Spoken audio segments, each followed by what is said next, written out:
Navidad. Arriba los árboles. Ahora las luces. No hay ningún lugar mejor que el propio hogar para esas vacaciones. Una temporada emocionante de regalos y fiestas que solo un tacaño podría odiar. Pero, ¿de dónde vienen todas esas tradiciones? ¿Por qué se cuelgan calcetines? ¿Cuándo empezamos a cantar villancicos y a decorar los árboles de Navidad? ¿De dónde sacó Papá Noel el traje rojo, el trineo y los 8 renos pequeños? Hay una historia oculta detrás de todas estas costumbres modernas. El origen de algunas partes es más bien oscuro y místico. El de otras es una forma más de ganar dinero. Prepárense para la verdad oculta tras las vacaciones que tanto adoramos. Esta es la verdadera historia de la Navidad. La verdadera historia de la Navidad. Well, it's beginning to look a lot like Christmas everywhere you go. Take a look at the 5 and 10, glistening once again, with candy canes and silver lanes aglow. It's beginning to look a lot. Empieza a acercarse la Navidad. Bajan las temperaturas, caen los primeros copos y pueblos y ciudades comienzan a prepararse cada vez más pronto. En la actualidad, muchos sitios inician los preparativos justo después de Halloween. ¿El motivo? Se trata de un negocio muy rentable a nivel nacional. Cada año el gasto medio en regalos y decoración en los Estados Unidos supera los 15.000 millones y medio de dólares. Hay Papá Noeles en todos los centros comerciales del país y trineos llenos de juguetes. También hay luces. Muchas, muchas luces. Nos gustan las luces. Como niños, nos gusta subirnos al coche y recorrer varios barrios solo para contemplar las luces. Decralite Industries es una de las empresas de decoración navideña más grandes de los Estados Unidos. Sus diseñadores y artesanos crean los juegos de luces más variopintos para las plazas públicas y los centros comerciales de todo el país. Nos gusta lo grande. Nos gusta que nuestros renos sean grandes, que nuestros árboles sean grandes. Los 800 kilómetros de luces de Navidad que usa Decralite todos los años son mucho más complejos que las primeras luces navideñas que se comercializaron. ¿Cuándo se inventaron las primeras luces eléctricas navideñas? En 1882. Y lo hizo Edward Johnson, el vicepresidente de la empresa Edison. Más tarde, empezaron a venderse juegos de 12 bombillas por $12, que hoy en día equivalen a 280. Esa brillante idea se atribuye a un trabajador de una empresa telefónica de Nueva Inglaterra. La inspiración le vino mientras trabajaba como telefonista para aquella empresa gracias a las pequeñas bombillas que tenían las antiguas centralitas telefónicas. Aquello le dio la idea de lo que ahora conocemos como luces navideñas. Al igual que el origen de las luces de Navidad, la historia real de muchas de nuestras tradiciones actuales forma parte de la oscura y al mismo tiempo verdadera historia de la Navidad. De la razón por la que hacemos ciertas cosas cada año al llegar diciembre. Como por ejemplo cortar un abeto y ponerlo en nuestro salón. Más de 30 millones de personas lo harán antes de que llegue el 25 de diciembre. ¿Pero por qué? Una larga historia cuyo origen se remonta a hace casi 2000 años. Era una celebración anual que tenía lugar en los pueblos del norte de Europa. Todos los diciembres, en el día más corto del año, tenía lugar el solsticio de invierno. Marcaba la noche más larga, pero también simbolizaba la promesa de que a partir de aquella noche irían creciendo los días. Para celebrarlo, las tribus más antiguas festejaban el Yule, que duraba 12 días. Se habían recogido las cosechas. Era época de matanza. Se mataban los animales de granja porque no se les podría alimentar durante los oscuros días de invierno. Así que había mucha carne a mano. La cerveza estaba lista. Era el momento perfecto para celebrarlo. Los nórdicos quemaban un tronco gigante de Yule durante 12 días festivos, en los que llenaban sus casas de hojas de árbol perenne, abetos y acebo. Con el paso de los siglos, la idea se fue extendiendo hasta el punto de reencarnarse en la tradición cristiana moderna de colocar un árbol de Navidad. Hoy en día, dicho árbol es el elemento básico de esas fiestas. Un año cualquiera, los granjeros estadounidenses cultivan 350 millones de árboles para Navidad en 15.000 plantaciones específicas diferentes. Más o menos un árbol por persona en todo el país. Las plantaciones se renuevan constantemente. Dentro de unos años, las semillas de hoy se habrán convertido en el eje central de la decoración navideña de algún hogar estadounidense. Uno de los comentarios que más me ha impresionado ha sido el de un cliente que me dijo que lo que más le gustaba era llegar a casa, abrir la puerta y recibir el olor a árbol. Para él, es lo que da sentido a la Navidad, es casi la función principal de los árboles navideños. No siempre es fácil ver en qué modo están conectadas nuestras costumbres con las tradiciones más antiguas. ¿Qué tiene que ver todo esto con el nacimiento de Jesús hace ahora 2000 años? Para los cristianos, ese acontecimiento histórico marca el origen de la Navidad. ¿Cómo supimos lo que sabemos del nacimiento de Jesús? Existen dos fuentes distintas en el Nuevo Testamento acerca de la Natividad, el Evangelio de Mateo y el de Lucas. Ninguno hace referencia al otro, quizá ni siquiera supiesen la existencia del otro testamento. Tal vez nunca oyesen hablar del otro evangelista. Y los dos nos dan una versión sobre lo ocurrido tras el nacimiento de Jesús. Y se han juntado ambas versiones hasta configurar la historia completa a la que llamamos Natividad.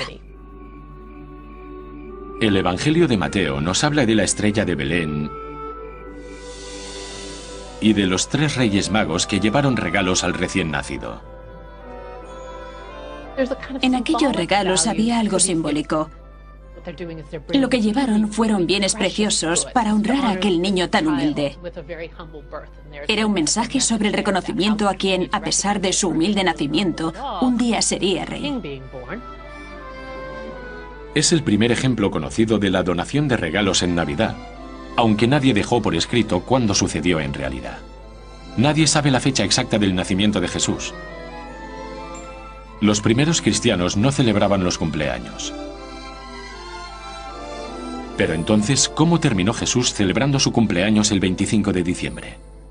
Mucho antes de haber nacido él, los romanos celebraban ya fiestas paganas por esas fechas. Fueron esas celebraciones de fin de año las que marcaron el calendario de las Navidades modernas. Algunas de las fiestas romanas eran las Saturnales, que empezaban el 17 de diciembre y eran varias fiestas de entre 3 y 5 días, o incluso 7, como una gran fiesta en la oficina, pero con togas. Los romanos intercambiaban regalos durante las Saturnales, igual que hacemos nosotros en Navidad. Se servía también un gran banquete a los esclavos, que durante ese tiempo disponían del tiempo libre que se les negaba el resto del año. La segunda fiesta es Año Nuevo. Las celebraciones duraban 5 días y eran muy divertidas. Y entre las Saturnales y Año Nuevo celebraban el cumpleaños de un dios romano, el 25 de diciembre.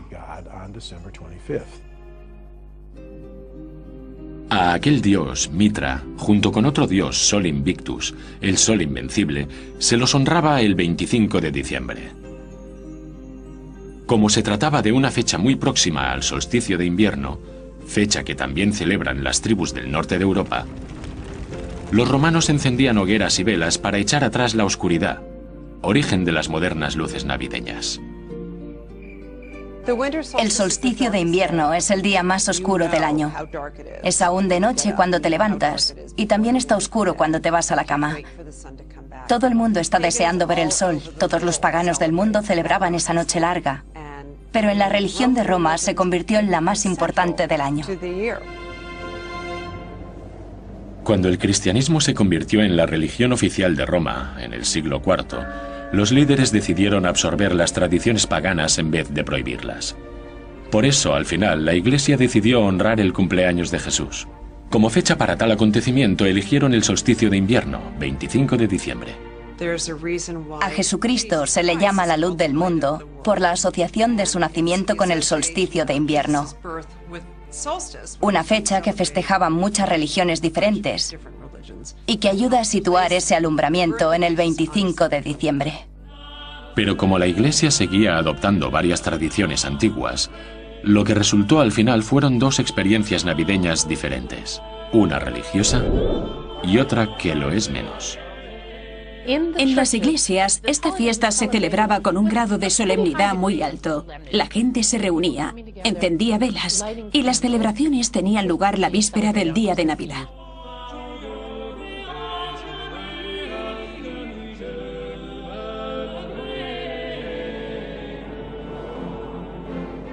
Fuera de las iglesias, en las casas y las plazas, la Navidad era más una fiesta de barrio para divertirse y emborracharse. Al final, esa Navidad ruidosa y profana podría con la más religiosa y obligaría a los reformistas a proponer una prohibición sobre ambas versiones.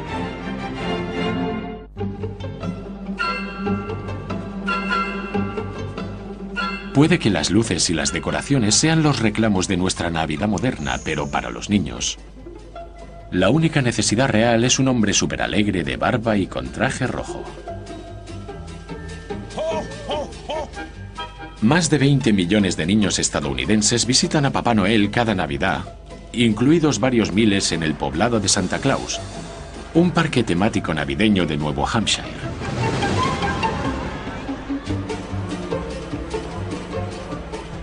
Allí los niños pueden jugar a cuidar de un maravilloso reno. Los machos pesan entre 170 y 180 kilos. Cuando los niños entran en el establo empiezan, no eran conscientes del tamaño que alcanzan estos animales. Les dan galletas, zanahorias, manzanas para comer. Es una experiencia única. Estos renos sí que vuelan, pero solo en Nochebuena. Los juerguistas de antaño no reconocerían la Navidad de hoy en día. Y si pensáis en las vacaciones de hace siglos como un tiempo idílico de paz, estáis muy equivocados. Las Navidades eran más terrenales, incontroladas y divertidas. En la Alta Edad Media, entre 1400 y 1500, la Navidad estaba en auge. Los reyes hablaban de ella y de los grandes banquetes navideños. El intercambio de regalos estaba ya muy extendido y la decoración de luces y troncos de Yule iba ganando popularidad. Pero Navidad era también un día solemne para estar rezando en la iglesia. Ambas Navidades, la religiosa y la seglar, contaban con una música diferente, igual que en la actualidad. En la iglesia están los himnos, la música sacra que se canta en latín. Con el paso de los siglos llegaron en el 12 los villancicos navideños, unas canciones que se cantan en las lenguas vernáculas, no en latín. Se cantan en el idioma de la gente del pueblo, para que todo el mundo las entienda, cante y disfrute. Poco a poco los villancicos dejan de cantarse en misa. Pero los villancicos medievales no consistían solo en cantar. También había mucho de beber. En cada puerta, los juerguistas pedían un trago a los anfitriones del hogar, emborrachándose más con cada nota que entonaban. Así que la Navidad no era una celebración aburrida y solemne relacionada con la Biblia. La Navidad era algo más. Parece una celebración desmedida a la verdad, una celebración de fiesta y jolgorio. En el siglo XVII, los reformistas religiosos perdieron la paciencia con las bulliciosas tradiciones navideñas. Decidieron que aquellas fiestas eran demasiado divertidas y que había que prohibirlas todas. Pero ¿cómo iban a hacerlo? Se produce una reacción violenta contra la Navidad. Entre los grupos protestantes servía el deseo de no celebrar la Navidad. La rechazaban por ser una especie de invención católica, algo que los católicos habían permitido. En Inglaterra, la Navidad llegó a prohibirse categóricamente durante un tiempo, pero no por mucho. Pocos años después se reinstauró una versión más contenida de esas celebraciones. La Navidad viviría tiempos muy duros también en el Nuevo Mundo a principios del siglo XVII.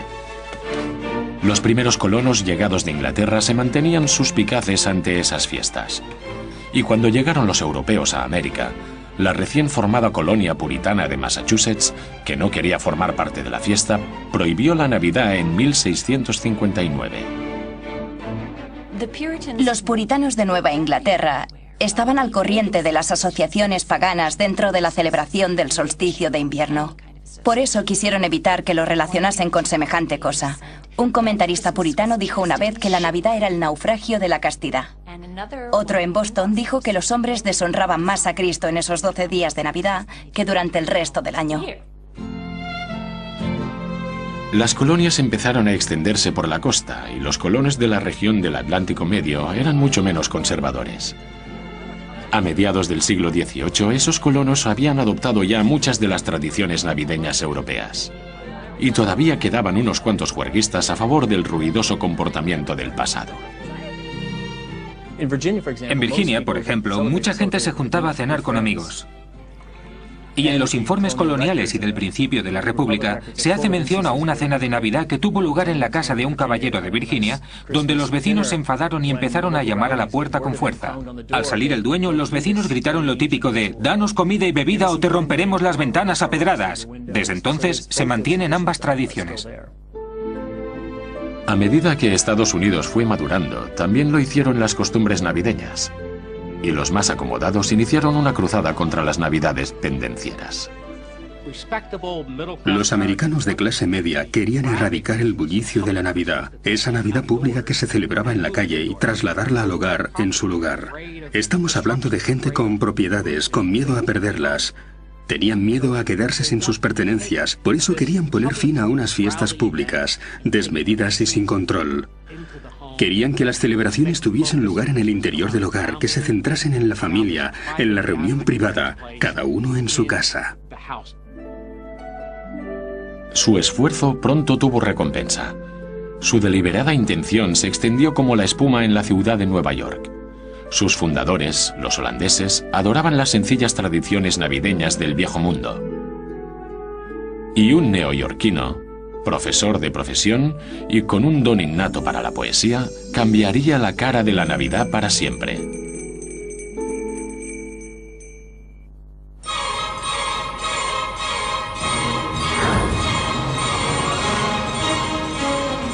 Nueva York, la Gran Manzana, la ciudad que nunca duerme, lugar de origen de la Navidad.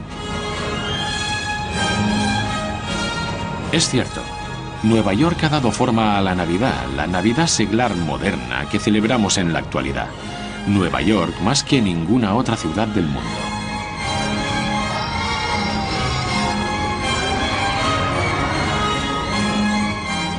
Y lo cierto es que es fruto del esfuerzo de dos neoyorquinos que vivieron aquí en el siglo XIX. Ellos reinventaron las tradiciones navideñas del viejo mundo para crear la fiesta estadounidense moderna.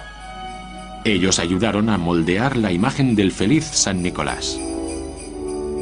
El Nueva York que ellos conocían era la gran metrópolis estadounidense, una ciudad que seguía el ritmo de la revolución industrial que estaba transformando el país a pasos agigantados. Nueva York en el siglo XIX era una ciudad de cambios. La población aumentaba como la espuma y la industria estaba en auge. Fueron los grandes almacenes que estaban naciendo los que facilitaron la comercialización de la Navidad. Pero no solo era una ciudad de cambios, también era una ciudad de ideas. Clement Clark Moore, profesor de literatura oriental y griega en Nueva York, tuvo una idea que cambiaría las Navidades para siempre. En 1822 escribió un poema de 56 versos titulado Una visita de San Nicolás, conocido en la actualidad como La noche antes de Navidad. Él solito creó la visión moderna estadounidense de la Navidad. Lo más interesante del poema de Clement Moore es que extrae varias tradiciones de principios del siglo XIX y las junta, además de añadir otras tradiciones suyas propias, las fantasías del propio Clement. Su poema convierte un momento pionero, un hito, en lo que ahora celebramos como Navidad. El eje central del poema era Papá Noel, tal y como lo conocemos hoy en día. ¿En qué se inspiró? En dos figuras navideñas legendarias del viejo mundo. Una de ellas, San Nicolás, un obispo del siglo IV que pasó a la historia por dar regalos a los niños y dejárselos dentro de calcetines. La otra figura legendaria en que se inspiró fue Sinterklaas, la versión holandesa de San Nicolás. Sinterklaas había surgido como Odín, el pagano de Yule, que surcaba los cielos a lomo de un caballo de 8 patas. Antes de mediados del siglo XIX, Santa Claus o Papá Noel era un ser de diferentes formas y tamaños. Él llegaba en barco, a caballo, en trineo. Todas esas diferencias concluyeron hasta unificarse en Estados Unidos, sobre todo en Nueva York. Las dos leyendas europeas eran ricas en detalles, y Clement Moore obvió muchos de ellos. Una de esas omisiones estaba relacionada con un ser oscuro, raro y malévolo que acompañaba a San Nicolás. Al parecer, ese ser malvado castigaba a aquellos niños que se portaban mal, o peor. En el norte de Europa había una especie de figura malvada que acompañaba a San Nicolás. Tenía cuernos, una lengua larga y roja, estaba cubierto de pelo y tenía cola y pezuñas.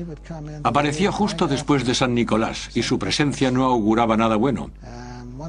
En una de las historias se ve a dos niños pequeños encogidos de miedo al ver a ese ser espeluznante, Krampus, junto a la puerta. Pero el Papá Noel de Clement Clarke Moore solo representaba lo bueno. Es más, añadió a su personaje varias características extra. Vestía piel estadounidense, le dio una pipa y lo describió no como un sacerdote, sino como un elfo feliz con hoyuelos y un brillo especial en los ojos. Con él llevaba un saco lleno de juguetes para los niños. Clement hizo que se desplazara en trineo por los cielos, pero no tirado por un caballo, sino por 8 renos. Todos los renos tenían nombre. Ahora brioso, ahora bailarín, ahora acróbata y juguetón. Vamos, cometa y cupido, también trueno y relámpago. El poema de Clement cautivó a los americanos del siglo XIX. Originó una Navidad nueva, ni ruidosa ni religiosa, una Navidad centrada en el hogar y la familia. En las décadas que vinieron a continuación, los artistas fueron extendiendo el concepto de Clement y sería esta visión la que perduraría en el tiempo. Uno de los aspectos más interesantes del poema fue que las editoriales cambiaron el último verso. En la versión original de Clement Moore decía: Buena Navidad a todos, y a todos buenas noches. Pero la mayoría de los libros cambiaron buena por feliz. Icónico como fue Clement Clarke Moore, el Kris Kringle todavía no tenía la imagen que conocemos hoy. Su Papá Noel no tenía un taller en el Polo Norte, ni elfos, ni recibía cartas de niños, ni había una lista con los buenos y otra con los malos. ¿De dónde salieron todos esos detalles? Habrá que darle el mérito a otro neoyorquino, el ilustrador Thomas Nast. Él tomó el Papá Noel de Clement Moore y creó una versión definitiva para las generaciones futuras. Thomas Nast fue uno de los grandes ilustradores del siglo XIX. Muchas de las imágenes que vemos hoy en día las creó él. Si pensamos en el burro y el elefante de los partidos democrático y republicano de Estados Unidos, los creó él. La imagen del tío Sam que todos conocemos fue obra de Thomas Nast. Y también fue él quien nos dio la idea que tenemos hoy en día de Santa Claus.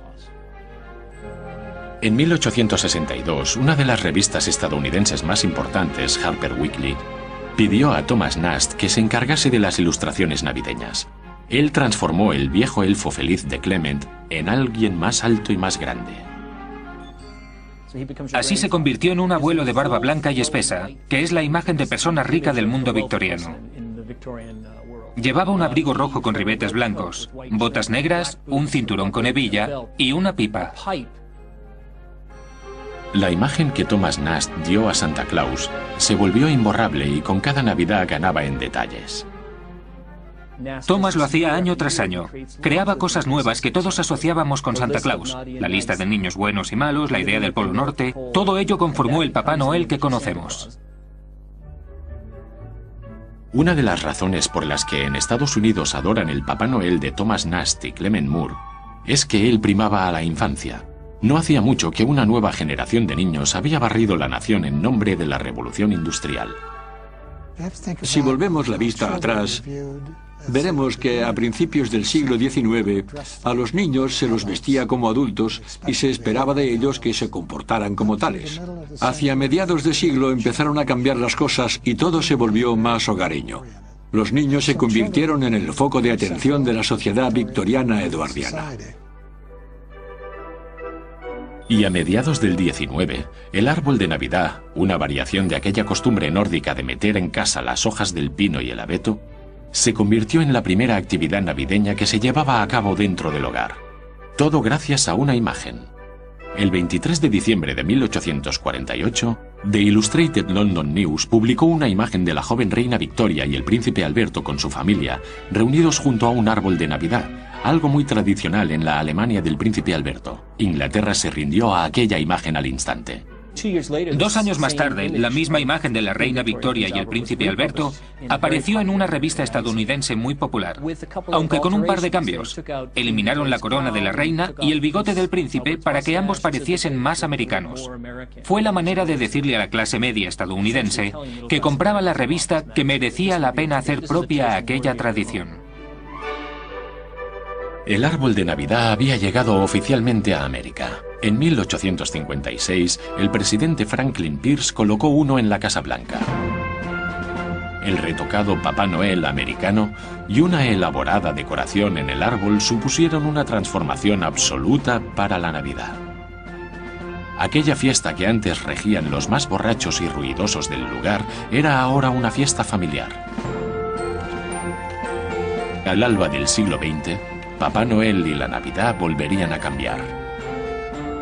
Papá Noel se convertiría en vendedor y la Navidad en tiempos de bonanza para los mercaderes.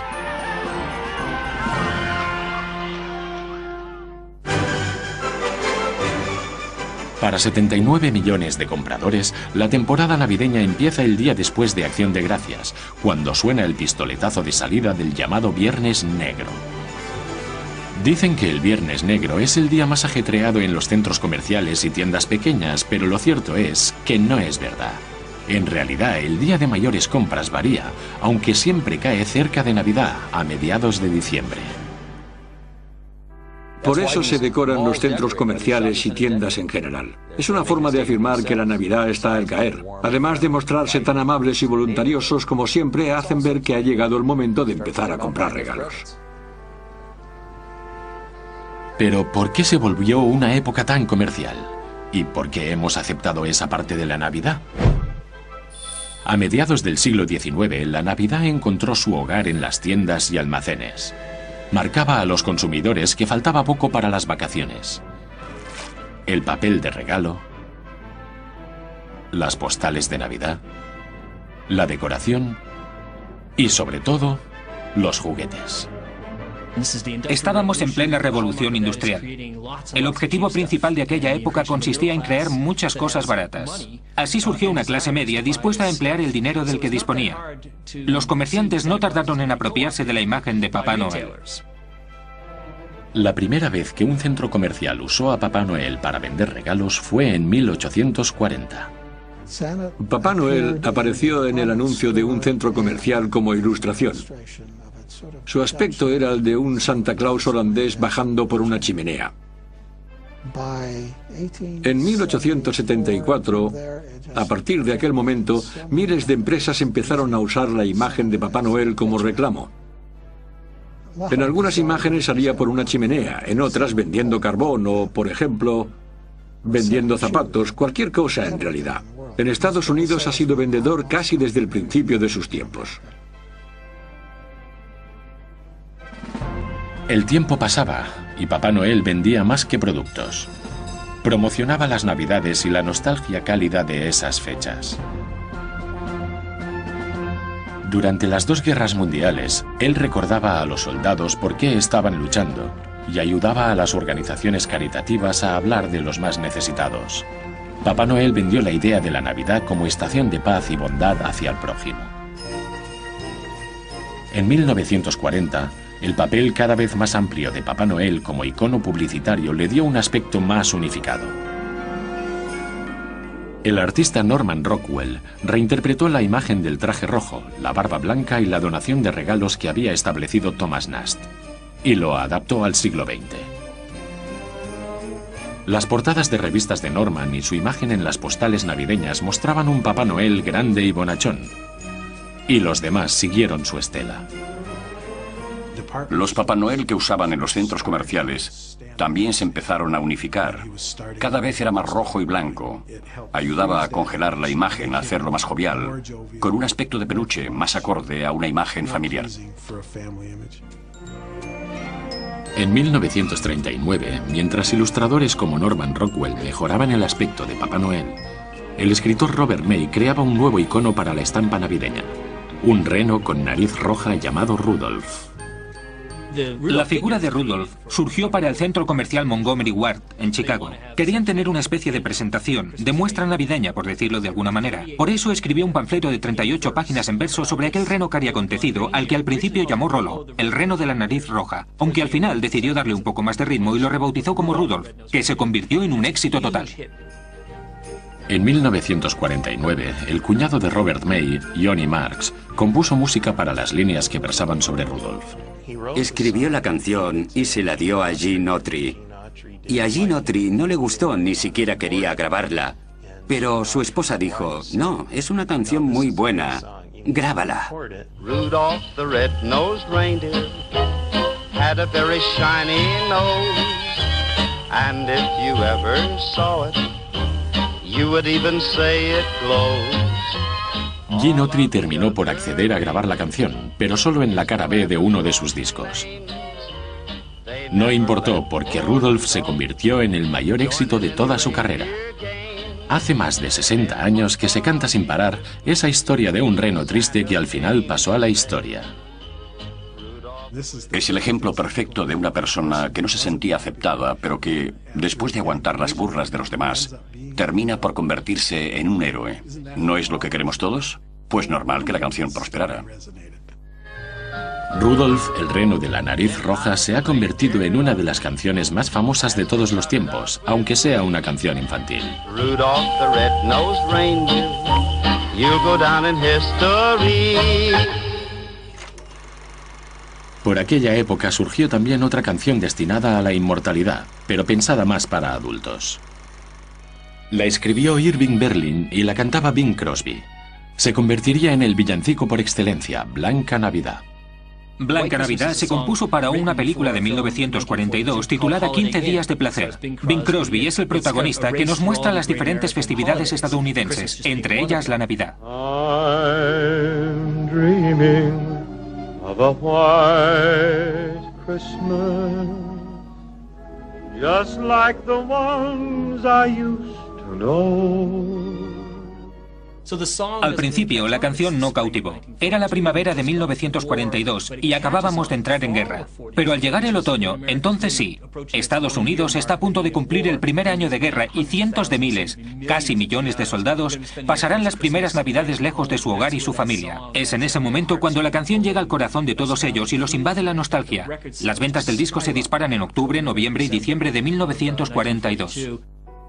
Blanca Navidad ha sido uno de los singles más vendidos de todo el mundo durante los 50 años que siguieron. Ensalza los valores sencillos, los valores de la Navidad, justo lo que más deseaban los exsoldados durante la posguerra estadounidense. En 1946 encontraron de nuevo esos valores en la película navideña por excelencia, Qué bello es vivir.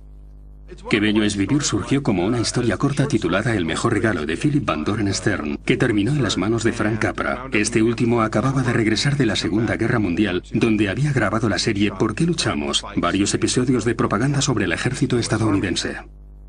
Ganador de varios Oscar y cansado de la guerra, creó una obra de arte sentimental sobre George Bailey, un hombre que ve cómo habría sido el mundo si él no hubiese nacido. Es una película sobre el yin y el yang. El yin sería Bedford Falls y el yang, Pottersville. Se ve la otra cara de la gente y lo que podrían haber sido. Mother, what do you want? Mother, this is George. I thought sure you'd remember me.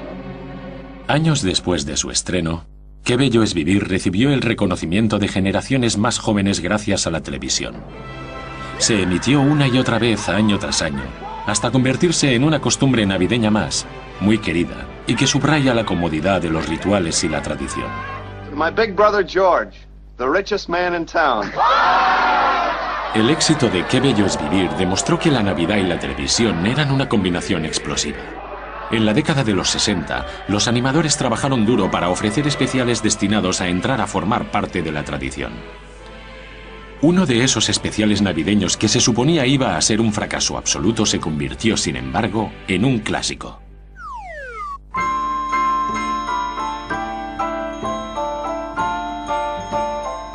La Navidad en Estados Unidos ha evolucionado con el tiempo, sin perder el ritmo de un país en constante cambio.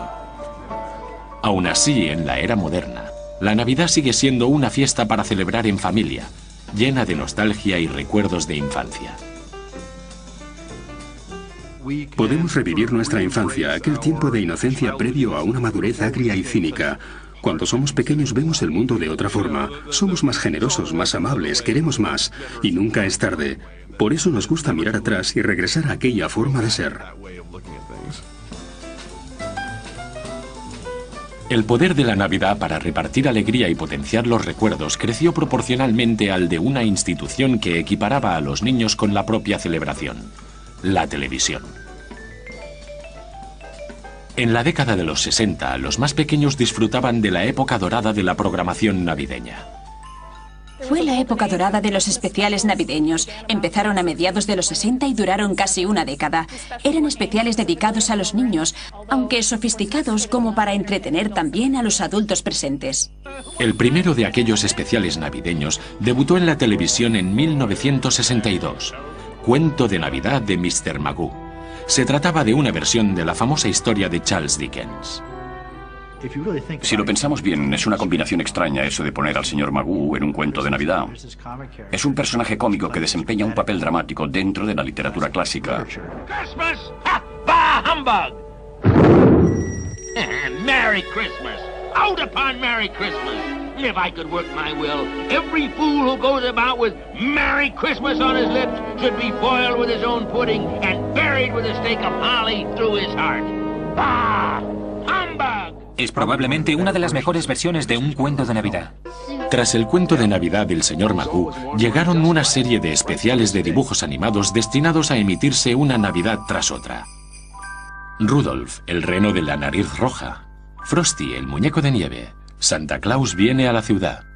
Let me have just a little magic. Y cómo el Grinch robó la Navidad con el Dr. Seuss. Pero en 1965, uno de esos especiales, con un niño pequeño de cabeza redonda que buscaba el significado de la Navidad como protagonista, las superó a todas. En 1965 recibimos una llamada de la agencia publicitaria McCann Erickson que representaba a Coca-Cola. Nos dijeron, ¿qué pensarían usted y el señor Schultz de hacer un especial Navidad con Charlie Brown? Mentí y contesté, estamos en ello. Así que llamé a Sparky, el apodo del señor Schultz, y le dije, creo que acabo de vender un especial de Charlie Brown. ¿Qué es eso?, me contestó él. Y le dije, algo que vas a escribir mañana.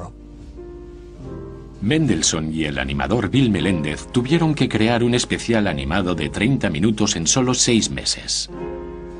Tomaron decisiones creativas radicales, como las de usar niños actores para las voces. Yo tenía 9 años, los había de 8 y de 7 también. Estábamos todos juntos en el estudio, botando contra las paredes, jugando con los tambores y demás cosas. Era el estudio donde había grabado sus discos el grupo The Doors. El trabajo iba saliendo, el tiempo se acababa. Al final terminamos justo la semana antes de que se emitiera. Lo llevamos a la cadena CBS y allí 3 tipos nos dijeron que no les gustaba. Bueno, no creo que funcione, pero tendremos que emitirlo igual porque solo quedan 4 días y ahora no podemos hacer otra cosa. Así que teniendo en cuenta los inicios, lo raro es que llegasen a emitirlo. Uno de los problemas que más inquietó al equipo fue que por insistencia de Schultz se citaba la Biblia. Recuerdo que alguien dijo, ¿de verdad crees que podemos animar a un niño a leer la Biblia? ¿Crees que nos van a dejar? Él nos había contestado, si no lo hacemos nosotros, ¿quién lo hará? Isn't there anyone who knows what Christmas is all about? Sure, Charlie Brown. I can tell you what Christmas is all about. And there were in the same country shepherds, abiding in the field, keeping watch over their flock by night. And lo, the angel of the Lord came upon them. Bill lo incluyó en un formato muy simple y es maravilloso cómo lo leyó el actor Chris Shea. Se convirtió, en mi opinión, en uno de los momentos más increíbles de la historia de la animación. For unto you is born this day in the city of David a Savior, which is Christ the Lord. El éxito de la Navidad de Charlie Brown demostró una vez más que la Navidad seglar y la religiosa no son necesariamente excluyentes. Cada una de ellas le da un sentido diferente a la misma festividad. That's what Christmas is all about, Charlie Brown. En el medio siglo que ha pasado desde que Linus pronunciase aquellas memorables palabras, la Navidad ha seguido adaptándose a unos tiempos cambiantes. En 1968, la tripulación del Apolo 8 se llevó la Navidad al espacio durante la primera expedición humana a la Luna en Nochebuena. We close with good night, good luck, a Merry Christmas, and God bless all of you on the good earth. Más recientemente, la Navidad sufrió también la revolución de Internet, donde las compras de un solo clic en páginas como Amazon han añadido un término nuevo al léxico navideño. El ciberlunes se ha unido al Viernes Negro como piedras angulares de las compras. Es asombroso, pero en los últimos 20 años se ha producido una revolución en la forma de comprar para Navidad. Hace 20 años tenías que ir al centro comercial más cercano o a un supermercado grande. Te llevaba mucho tiempo. Ahora basta con sentarse en la mesa de casa, delante del ordenador, teclear un par de claves y listo. Es más rápido y más eficaz, aunque para mí no da la misma satisfacción. Estos son los enfoques de una vieja historia. Las múltiples maneras de celebrar una tradición milenaria. Todas las generaciones se lamentan de las Navidades actuales. Siempre hemos querido volver atrás, a lo que nos parece mejor. Y es que lo más increíble de estas fiestas es que nunca han sido estáticas. Y eso que son mucho más antiguas de lo que alcanzamos a creer. Pero las consideramos nuestras y las queremos retener. Estos días, el brillo de nuestras luces navideñas y la televisión nos ayudan a espantar el frío y la oscuridad de las largas noches de invierno, al igual que hacían los troncos de hule y las hogueras hace más de 1000 años. La gente se inventa una Navidad propia, unas tradiciones propias, pero hay diferentes usos para esos tropos culturales que llevan siglos entre nosotros. Hay un significado muy profundo en todo ello, que se nos cuela hasta los huesos entre canciones y conversaciones varias. Sí, es una tradición y queremos seguir celebrándola.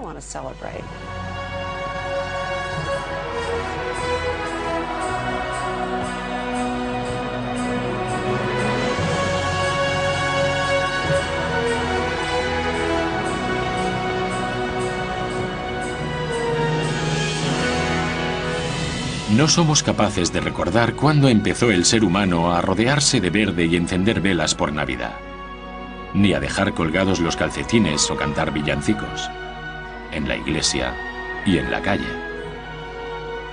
Pero entre el caos, sí somos capaces de encontrar un tiempo para alegrarnos del nacimiento de un niño, hace 2000 años. Feliz Navidad a todos y a todos. Buenas noches. El Polo Norte, ni elfos, ni recibía cartas de niños, ni había una lista con los buenos y otra con los malos. ¿De dónde salieron todos esos detalles? Habrá que darle el mérito a otro neoyorquino, el ilustrador Thomas Nast. Él tomó el Papá Noel de Clement Moore y creó una versión definitiva para las generaciones futuras. Thomas Nast fue uno de los grandes ilustradores del siglo XIX. Muchas de las imágenes que vemos hoy en día las creó él. Si pensamos en el burro y el elefante de los partidos democrático y republicano de Estados Unidos, los creó él. La imagen del tío Sam que todos conocemos fue obra de Thomas Nast. Y también fue él quien nos dio la idea que tenemos hoy en día de Santa Claus. En 1862, una de las revistas estadounidenses más importantes, Harper Weekly, pidió a Thomas Nast que se encargase de las ilustraciones navideñas. Él transformó el viejo elfo feliz de Clement en alguien más alto y más grande. Así se convirtió en un abuelo de barba blanca y espesa, que es la imagen de persona rica del mundo victoriano. Llevaba un abrigo rojo con ribetes blancos, botas negras, un cinturón con hebilla y una pipa. La imagen que Thomas Nast dio a Santa Claus se volvió imborrable y con cada Navidad ganaba en detalles. Thomas lo hacía año tras año. Creaba cosas nuevas que todos asociábamos con Santa Claus. La lista de niños buenos y malos, la idea del Polo Norte, todo ello conformó el Papá Noel que conocemos. Una de las razones por las que en Estados Unidos adoran el Papá Noel de Thomas Nast y Clement Moore es que él primaba a la infancia. No hacía mucho que una nueva generación de niños había barrido la nación en nombre de la Revolución Industrial. Si volvemos la vista atrás, veremos que a principios del siglo XIX a los niños se los vestía como adultos y se esperaba de ellos que se comportaran como tales. Hacia mediados de siglo empezaron a cambiar las cosas y todo se volvió más hogareño. Los niños se convirtieron en el foco de atención de la sociedad victoriana eduardiana. Y a mediados del 19, el árbol de Navidad, una variación de aquella costumbre nórdica de meter en casa las hojas del pino y el abeto, se convirtió en la primera actividad navideña que se llevaba a cabo dentro del hogar. Todo gracias a una imagen. El 23 de diciembre de 1848, The Illustrated London News publicó una imagen de la joven reina Victoria y el príncipe Alberto con su familia, reunidos junto a un árbol de Navidad, algo muy tradicional en la Alemania del príncipe Alberto. Inglaterra se rindió a aquella imagen al instante. 2 años más tarde, la misma imagen de la reina Victoria y el príncipe Alberto apareció en una revista estadounidense muy popular, aunque con un par de cambios. Eliminaron la corona de la reina y el... Pero no solo era una ciudad de cambios, también era una ciudad de ideas. Clement Clark Moore, profesor de literatura oriental y griega en Nueva York, tuvo una idea que cambiaría las Navidades para siempre. En 1822 escribió un poema de 56 versos titulado Una visita de San Nicolás, conocido en la actualidad como La noche antes de Navidad. Él solito creó la visión moderna estadounidense de la Navidad. Lo más interesante del poema de Clement Moore es que extrae varias tradiciones de principios del siglo XIX y las junta, además de añadir otras tradiciones suyas propias, las fantasías del propio Clement. Su poema convierte un momento pionero, un hito, en lo que ahora celebramos como Navidad. El eje central del poema era Papá Noel, tal y como lo conocemos hoy en día. ¿En qué se inspiró? En 2 figuras navideñas legendarias del viejo mundo. Una de ellas, San Nicolás, un obispo del siglo IV que pasó a la historia por dar regalos a los niños y dejárselos dentro de calcetines. La otra figura legendaria en que se inspiró fue Sinterklaas, la versión holandesa de San Nicolás. Sinterklaas había surgido como Odín, el pagano de Yule, que surcaba los cielos a lomo de un caballo de 8 patas. Antes de mediados del siglo XIX, Santa Claus o Papá Noel era un ser de diferentes formas y tamaños. Él llegaba en barco, a caballo, en trineo. Todas esas diferencias concluyeron hasta unificarse en Estados Unidos, sobre todo en Nueva York. Las 2 leyendas europeas eran ricas en detalles, y Clement Moore obvió muchos de ellos. Una de esas omisiones estaba relacionada con un ser oscuro, raro y malévolo que acompañaba a San Nicolás. Al parecer, ese ser malvado castigaba a aquellos niños que se portaban mal, o peor. En el norte de Europa había una especie de figura malvada que acompañaba a San Nicolás. Tenía cuernos, una lengua larga y roja, estaba cubierto de pelo y tenía cola y pezuñas. Aparecía justo después de San Nicolás y su presencia no auguraba nada bueno. En una de las historias se ve a 2 niños pequeños encogidos de miedo al ver a ese ser espeluznante, Krampus, junto a la puerta. Pero el Papá Noel de Clement Clark Moore solo representaba lo bueno. Es más, añadió a su personaje varias características extra.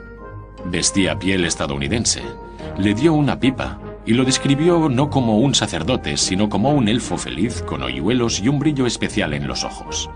Con él los más necesitados. Papá Noel vendió la idea de la Navidad como estación de paz y bondad hacia el prójimo.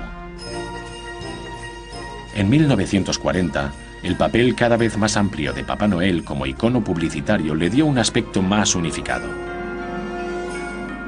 El artista Norman Rockwell reinterpretó la imagen del traje rojo, la barba blanca y la donación de regalos que había establecido Thomas Nast, y lo adaptó al siglo XX. Las portadas de revistas de Norman y su imagen en las postales navideñas mostraban un Papá Noel grande y bonachón, y los demás siguieron su estela. Los Papá Noel que usaban en los centros comerciales también se empezaron a unificar. Cada vez era más rojo y blanco. Ayudaba a congelar la imagen, a hacerlo más jovial, con un aspecto de peluche más acorde a una imagen familiar. En 1939, mientras ilustradores como Norman Rockwell mejoraban el aspecto de Papá Noel, el escritor Robert May creaba un nuevo icono para la estampa navideña, un reno con nariz roja llamado Rudolph. La figura de Rudolph surgió para el centro comercial Montgomery Ward, en Chicago. Querían tener una especie de presentación, de muestra navideña, por decirlo de alguna manera. Por eso escribió un panfleto de 38 páginas en verso sobre aquel reno cariacontecido al que al principio llamó Rollo, el reno de la nariz roja, aunque al final decidió darle un poco más de ritmo y lo rebautizó como Rudolph, que se convirtió en un éxito total. En 1949, el cuñado de Robert May, Johnny Marks, compuso música para las líneas que versaban sobre Rudolph. Escribió la canción y se la dio a Gene Autry. Y a Gene Autry no le gustó, ni siquiera quería grabarla. Pero su esposa dijo, no, es una canción muy buena, grábala. Rudolph the red-nosed reindeer had a very shiny nose, and if you ever saw it, you would even say it glows. Gene Autry terminó por acceder a grabar la canción, pero solo en la cara B de uno de sus discos. No importó porque Rudolph se convirtió en el mayor éxito de toda su carrera. Hace más de 60 años que se canta sin parar esa historia de un reno triste que al final pasó a la historia. Es el ejemplo perfecto de una persona que no se sentía aceptada, pero que, después de aguantar las burlas de los demás, termina por convertirse en un héroe. ¿No es lo que queremos todos? Pues normal que la canción prosperara. Rudolph, el reno de la nariz roja, se ha convertido en una de las canciones más famosas de todos los tiempos, aunque sea una canción infantil. Rudolph the red-nosed reindeer, you'll go down in history. Por aquella época surgió también otra canción destinada a la inmortalidad, pero pensada más para adultos. Nos gusta lo grande. Nos gusta que nuestros renos sean grandes, que nuestros árboles sean grandes. Los 800 kilómetros de luces de Navidad que usa Decralite todos los años son mucho más complejos que las primeras luces navideñas que se comercializaron. ¿Cuándo se inventaron las primeras luces eléctricas navideñas? En 1882, y lo hizo Edward Johnson, el vicepresidente de la empresa Edison. Más tarde, empezaron a venderse juegos de 12 bombillas por $12, que hoy en día equivalen a 280. Esa brillante idea se atribuye a un trabajador de una empresa telefónica de Nueva Inglaterra. La inspiración le vino mientras trabajaba como telefonista para aquella empresa gracias a las pequeñas bombillas que tenían las antiguas centralitas telefónicas. Aquello le dio la idea de lo que ahora conocemos como luces navideñas. Al igual que el origen de las luces de Navidad, la historia real de muchas de nuestras tradiciones actuales forma parte de la oscura y al mismo tiempo verdadera historia de la Navidad. De la razón por la que hacemos ciertas cosas cada año al llegar diciembre. Como por ejemplo cortar un abeto y ponerlo en nuestro salón. Más de 30 millones de personas lo harán antes de que llegue el 25 de diciembre. ¿Pero por qué? Una larga historia cuyo origen se remonta a hace casi 2000 años. Era una celebración anual que tenía lugar en los pueblos del norte de Europa. Todos los diciembres, en el día más corto del año, tenía lugar el solsticio de invierno. Marcaba la noche más larga, pero también simbolizaba la promesa de que a partir de aquella noche irían creciendo los días. Para celebrarlo, las tribus más antiguas festejaban el Yule, que duraba 12 días. Se habían recogido las cosechas. Era época de matanza. Se mataban los animales de granja porque no se les podría alimentar durante los oscuros días de invierno. Así que había mucha carne a mano. La cerveza estaba lista. Era el momento perfecto para celebrarlo. Los nórdicos quemaban un tronco gigante de Yule durante 12 días festivos, en los que llenaban sus casas de hojas de árbol perenne, abetos y acebo. Con el paso de los siglos, la idea se fue extendiendo hasta el punto de reencarnarse en la tradición cristiana moderna de colocar un árbol de Navidad. Hoy en día, dicho árbol es el elemento básico de esas fiestas. Un año cualquiera, los granjeros estadounidenses cultivan 350 millones de árboles para Navidad en 15.000 plantaciones específicas hoy en día.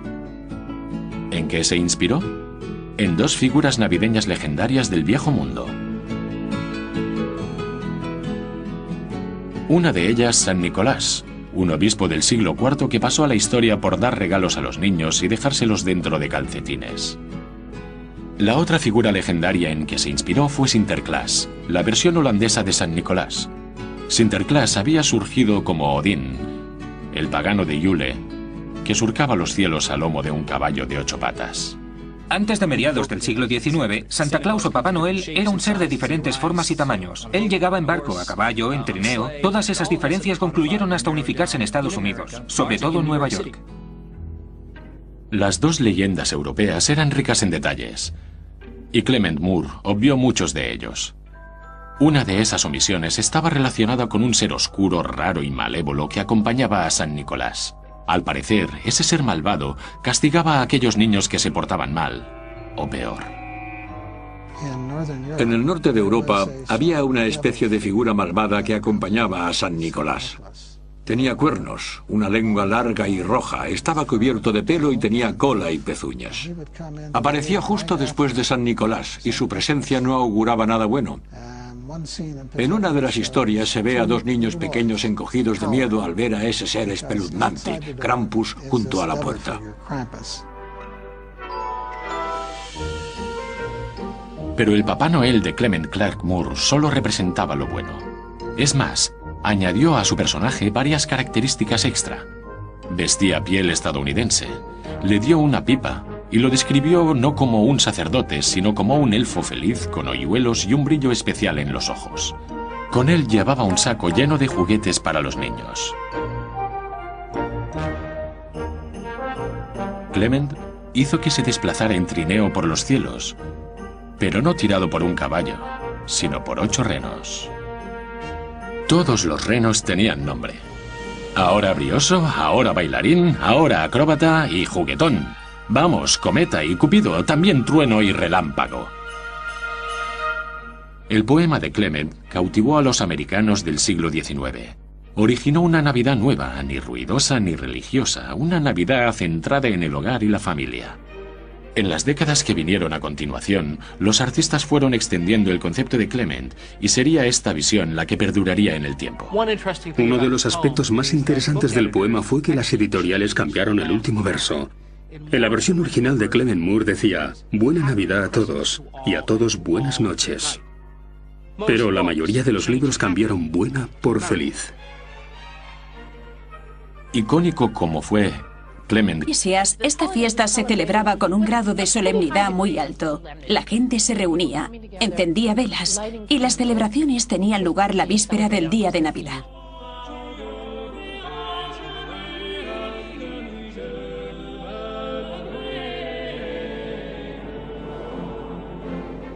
Fuera de las iglesias, en las casas y las plazas, la Navidad era más una fiesta de barrio para divertirse y emborracharse.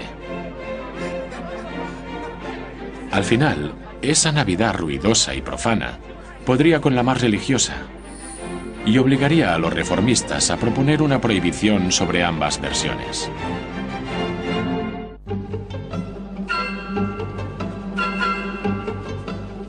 Puede que las luces y las decoraciones sean los reclamos de nuestra Navidad moderna, pero para los niños, la única necesidad real es un hombre superalegre de barba y con traje rojo.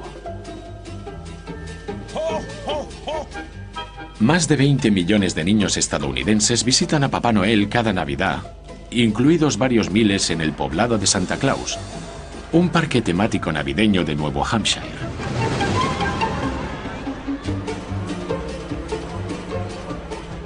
Allí los niños pueden jugar a cuidar de un maravilloso reno. Los machos pesan entre 170 y 180 kilos. Cuando los niños entran en el establo empiezan, no eran conscientes del tamaño que alcanzan estos animales. Les dan galletas, zanahorias, manzanas para comer. Es una experiencia única. Estos renos sí que vuelan, pero solo en Nochebuena. Los juerguistas de antaño no reconocerían la Navidad de hoy en día. Y si pensáis en las vacaciones de hace siglos como un tiempo idílico de paz, estáis muy equivocados. Las Navidades eran más terrenales, incontroladas y divertidas. En la Alta Edad Media, entre 1400 y 1500, la Navidad estaba en auge. Los reyes hablaban de ella y de los grandes banquetes navideños. El intercambio de regalos estaba ya muy extendido y la decoración de luces y troncos de Yule iba ganando popularidad. Pero Navidad era también un día solemne para estar rezando en la iglesia. Ambas Navidades, la religiosa y la seglar, contaban con una música diferente, igual que en la actualidad. En la iglesia están los himnos, la música sacra que se canta en latín. Con el paso de los siglos llegaron en el 12 los villancicos navideños, unas canciones que se cantan en las lenguas vernáculas, no en latín. Se cantan en el idioma de la gente del pueblo, para que todo el mundo las entienda, cante y disfrute. Poco a poco los villancicos dejan de cantarse en misa.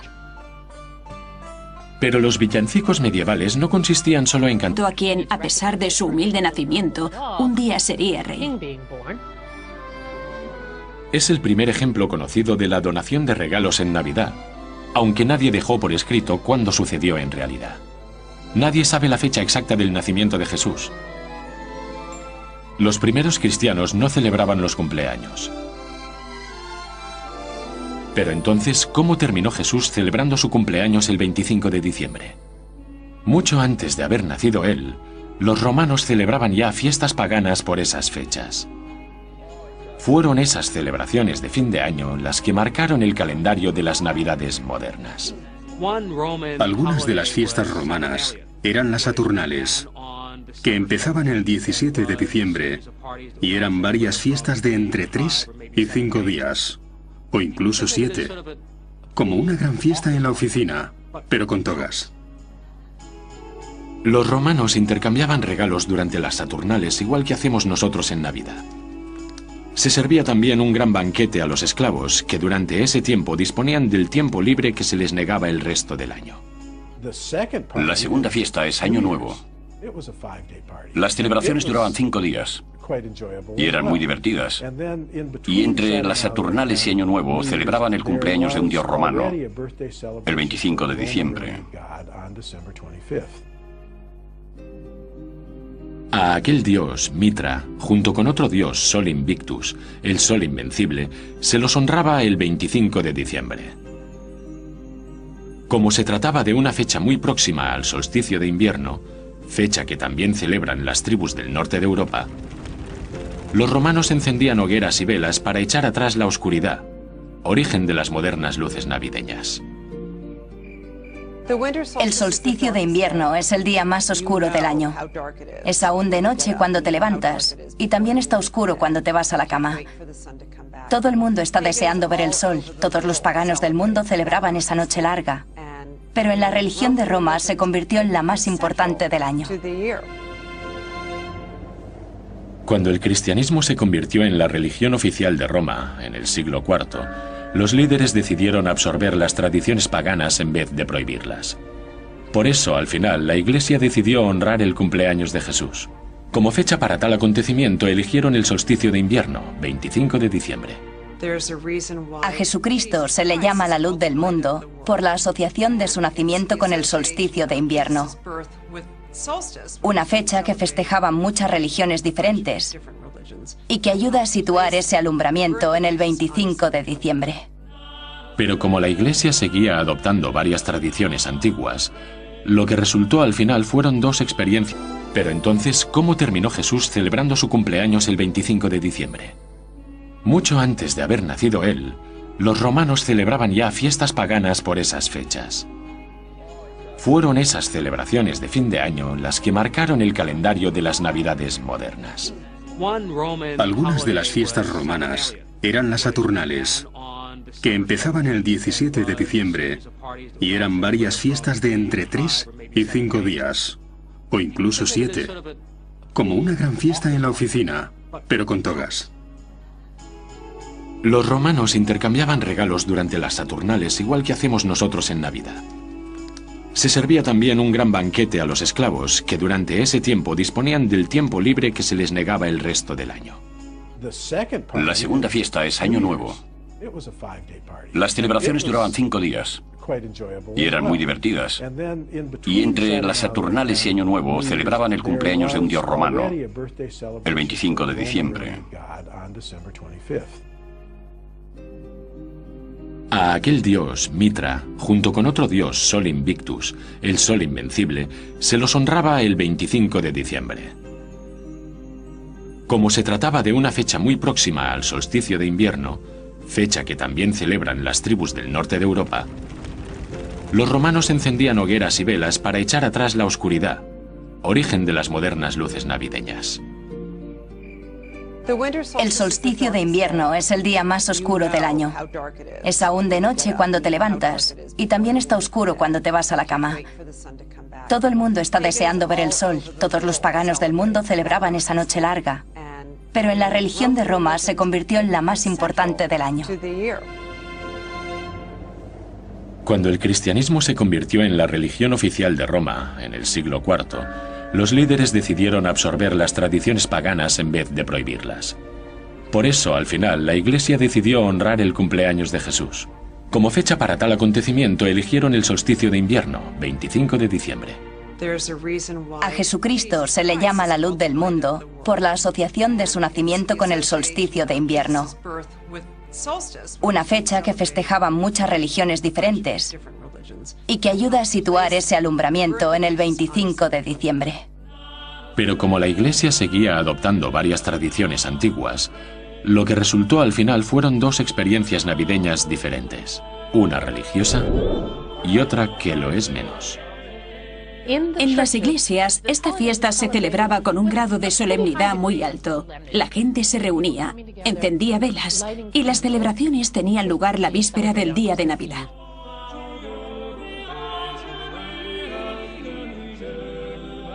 Anticomedio eran mucho menos conservadores. A mediados del siglo XVIII, esos colonos habían adoptado ya muchas de las tradiciones navideñas europeas. Y todavía quedaban unos cuantos juerguistas a favor del ruidoso comportamiento del pasado. En Virginia, por ejemplo, mucha gente se juntaba a cenar con amigos. Y en los informes coloniales y del principio de la República se hace mención a una cena de Navidad que tuvo lugar en la casa de un caballero de Virginia, donde los vecinos se enfadaron y empezaron a llamar a la puerta con fuerza. Al salir el dueño, los vecinos gritaron lo típico de «Danos comida y bebida o te romperemos las ventanas a pedradas». Desde entonces se mantienen ambas tradiciones. A medida que Estados Unidos fue madurando, también lo hicieron las costumbres navideñas. Y los más acomodados iniciaron una cruzada contra las navidades pendencieras. Los americanos de clase media querían erradicar el bullicio de la Navidad, esa Navidad pública que se celebraba en la calle, y trasladarla al hogar, en su lugar. Estamos hablando de gente con propiedades, con miedo a perderlas.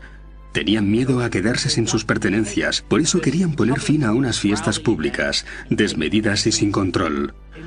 Querían que las celebraciones tuviesen lugar en el interior del hogar, que se centrasen en la familia, en la reunión privada, cada uno en su casa. Su esfuerzo pronto tuvo recompensa. Su deliberada intención se extendió como la espuma en la ciudad de Nueva York. Sus fundadores, los holandeses, adoraban las sencillas tradiciones navideñas del viejo mundo. Y un neoyorquino, profesor de profesión y con un don innato para la poesía, cambiaría la cara de la Navidad para siempre.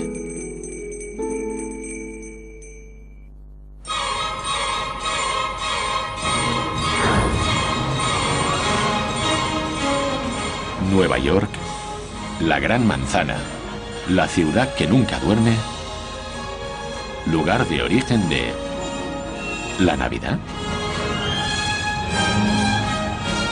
Es cierto, Nueva York ha dado forma a la Navidad seglar moderna que celebramos en la actualidad.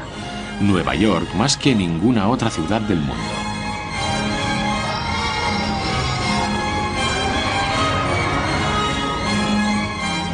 Y lo cierto es que es fruto del esfuerzo de dos neoyorquinos que vivieron aquí en el siglo XIX. Ellos reinventaron las tradiciones navideñas del viejo mundo para crear la fiesta estadounidense moderna. Ellos ayudaron a moldear la imagen del feliz San Nicolás. El Nueva York que ellos conocían era la gran metrópolis estadounidense, una ciudad que seguía el ritmo de la revolución industrial que estaba transformando el país a pasos agigantados.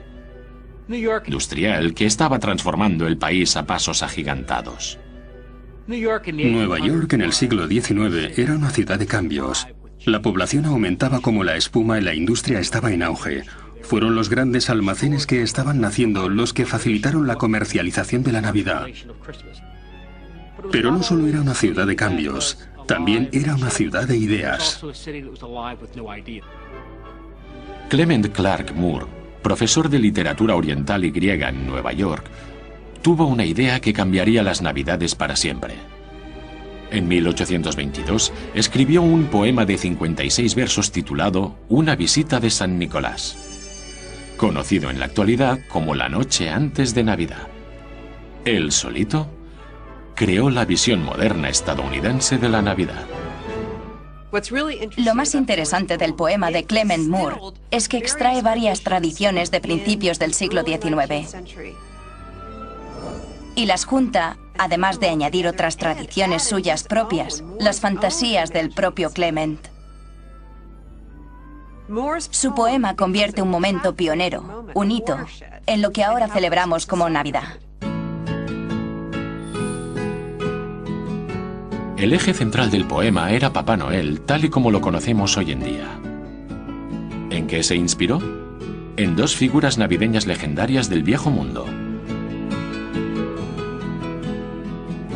Una de ellas, San Nicolás, un obispo del siglo IV que pasó a la historia por dar regalos a los niños y dejárselos dentro de calcetines. La otra figura legendaria en que se inspiró fue Sinterklaas, la versión holandesa de San Nicolás.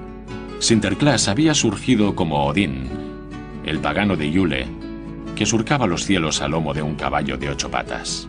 Antes de mediados del siglo XIX, Santa Claus o Papá Noel era un ser de diferentes formas y tamaños. Él llegaba en barco, a caballo, en trineo. Todas esas diferencias concluyeron hasta unificarse en Estados Unidos, sobre todo en Nueva York. Las dos leyendas europeas eran ricas en detalles, y Clement Moore obvió muchos de ellos. Una de esas omisiones estaba relacionada con un ser oscuro, raro y malévolo que acompañaba a San Nicolás. Al parecer, ese ser malvado castigaba a aquellos niños que se portaban mal, o peor. En el norte de Europa había una especie de figura malvada que acompañaba a San Nicolás. Tenía cuernos, una lengua larga y roja, estaba cubierto de pelo y tenía cola y pezuñas. Aparecía justo después de San Nicolás y su presencia no auguraba nada bueno. En una de las historias se ve a dos niños pequeños encogidos de miedo al ver a ese ser espeluznante, Krampus, junto a la puerta. Pero el Papá Noel